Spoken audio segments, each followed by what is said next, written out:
So in this question, we have to determine which trinomial listed below has a constant term of 2. So first of all, trinomial means that we've got 3 terms.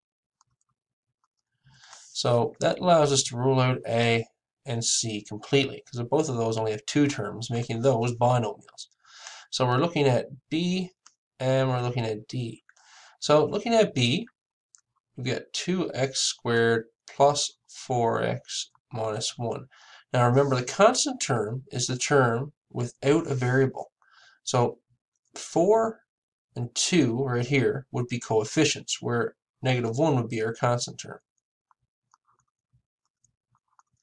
If we look at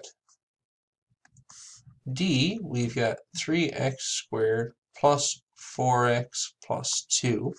So in that case, what we've got there is we've got coefficients of 3 and 4, but we do have a constant term here at positive 2. Now remember, here it was negative 1. So we're looking for a constant of positive 2. Our answer would be D.